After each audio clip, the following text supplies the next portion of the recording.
tendência é interpretação humana, né?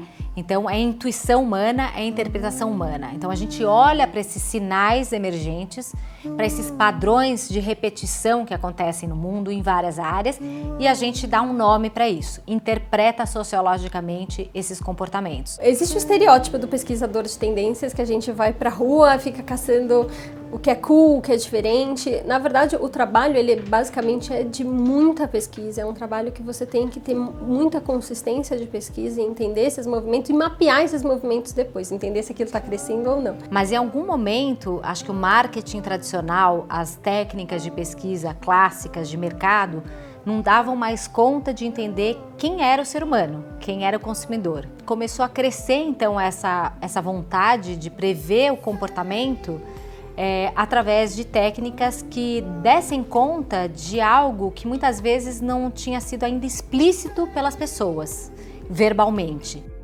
O mercado de tendências hoje, ele tem tanto as empresas que trabalham de uma forma mais abrangente e menos específica para mercados específicos e tem empresas que trabalham para segmentos ou categorias específicas de mercado. E também nas próprias empresas eu vejo que está crescendo o interesse por esse tipo de trabalho. Muitas vezes as empresas incorporam departamentos de inovação, pessoas que podem, núcleos dentro das empresas que podem pensar isso internamente. Acho que o mercado mais conhecido, quando a gente começa a afunilar um pouco o segmento de tendências, é o mercado de moda, mas antes de ter uma roupa, um produto, existem as tendências de comportamento, as vontades, as demandas do consumidor. Então, basicamente a pirâmide, as pessoas, o menor número de pessoas nessa pirâmide, lá na pontinha, são os inovadores, que aí entram os artistas, as pessoas que criam de verdade, as pessoas que fazem algo novo praticamente do zero.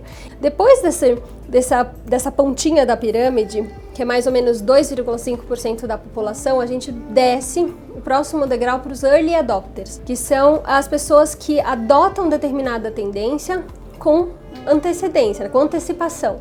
Então essas pessoas, esses early adopters, são pessoas que normalmente têm contato com esses inovadores, conseguem pegar aquilo que eles criaram e transformar isso de um jeito um pouquinho mais comercial, um pouquinho mais palatável para eles. Daí depois a gente tem o outro degrau da pirâmide, que já se aproximando da base, são os trendsetters, que são basicamente as pessoas de grande influência.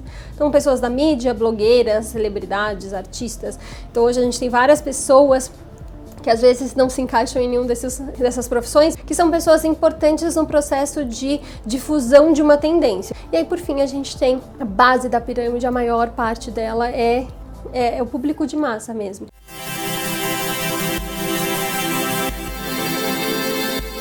É muito relativo falar de tempo por tendência. A gente precisa entender os grandes movimentos de comportamento, as macro tendências mais conceituais. Isso com certeza vai demorar um pouquinho mais, mas às vezes um braço disso é adaptado por um trendsetter e aí todo esse ciclo ele muda de acordo com determinado comportamento. Então ele começa na macro tendência até chegar nas tendências mais específicas para mercados variados.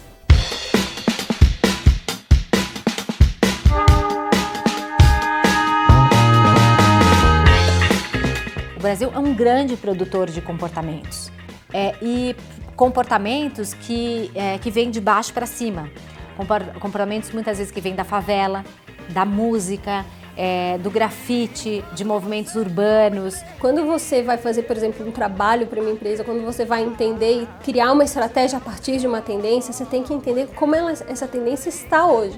E aí que entra os dados e a Big Data, que a gente consegue entender o retrato do hoje. E o que acontece? A gente consegue dar uma base científica para aquilo que era até então só um olhar humano e que o nosso alcance humano é muito menor. Então, a gente não usa o Big Data na base da procura da tendência, mas a gente usa para fazer esse mapeamento pós e entender qual o momento que essa tendência está, porque isso é muito importante. Na verdade, o principal não é você saber quais são as tendências. A questão é o seu olhar como profissional, como que isso se relaciona à minha marca. Então, acho que todo esse trabalho de consultoria, de customização sobre essa informação que é muito importante.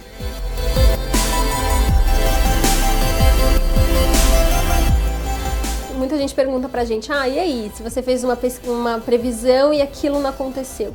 Acontece muito mais o contrário. Acontece, às vezes, alguma coisa que, às vezes, um fenômeno natural, alguma coisa que é totalmente fora do controle, acontece e gera uma outra tendência que a gente não tinha mapeado. O que a gente traz para vocês já está acontecendo, mas ainda em uma proporção um pouco menor do que a que você precisa para fazer o seu negócio estourar, por exemplo.